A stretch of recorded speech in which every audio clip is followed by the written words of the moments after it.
ছোটবেলায় সব বড় বড় টেস্ট প্লেয়ারদের শততম টেস্ট দেখতে পেতাম, আমাদের নিজের মাটিতে দেখতে পেলাম আমাদের একটা ছেলের। So we are proud of him. বাংলাদেশের অনেক ইতিহাসের সাক্ষী আপনি, আরেকটা ইতিহাসের সাক্ষী হলেন বোর্ড প্রেসিডেন্ট হিসেবে। শুরুতেই আমি সবাইকে একই প্রশ্ন করছি, আপনাকে করছি, এই অর্জনটা কতটা বিশেষ? এটা তো প্রথম বাংলাদেশ হিসেবে 100 টেস্ট খেলছে। তো তিনটা জিনিস, একটা হচ্ছে ওর ডেডিকেশন, ওর কনসিস্টেন্ট ওর পারফরমেন্স, আর ওর এই যে এখানে আসার পেছনে যে ওর অপ্রতিরোধ্য বাঁধ যেগুলো ছিল সে পার করে এসছে। সো এতগুলো বাধা পার করে এসে 100টা টেস্ট খেলা, বাংলাদেশ একটা নতুন দেশ, এটা মনে হয় একটা শুধু মাইল ফলক না, এটা নেক্সট জেনারেশন ক্রিকেটারদের জন্য একটা বড় অনুপ্রেরণা।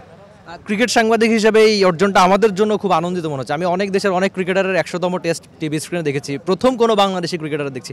15-20 বছর আগে হয়তো আমাদের এটা ভাবতেও কষ্ট হতো, সেটা কি একজন মুশফিকুর রহিম বলেই হয়তো সম্ভব হয়েছে কিনা। বিসওয়াক্স আর ভিটামিন ই সমৃদ্ধ স্কোয়ারের ময়শ্চারাইজিং মেরি লিপ কেয়ার, এবার হাসুন প্রাণ খুলে। ওই আগেই বললাম যে দেখেন ওর কিন্তু যে ডেডিকেশন এবং খেলার প্রতি যে ভালোবাসা, সো এটাই প্রমাণ করে যে একটা খেলার প্রতি ভালোবাসা বা ডেডিকেশন থাকলে কোথায় যাওয়া যায়। তবে এটা ঠিক আমরাও ছোটোবেলায় সব বড় বড় টেস্ট প্লেয়ারদের শততম টেস্ট দেখতে পেতাম, আমাদের নিজের মাটিতে দেখতে পেলাম আমাদের একটা ছেলের। So we are proud of him. আমরা বিসিবির অনেক কাজ নিয়ে আলোচনা সমালোচনা করি, কিন্তু এই কাজটা তো দারুণ হলো। একজন ক্রিকেটারকে আপনারা যেভাবে 100তম টেস্টে সম্মান দিলেন, এটা আমাদের দায়িত্ব, এটা দায়িত্ব।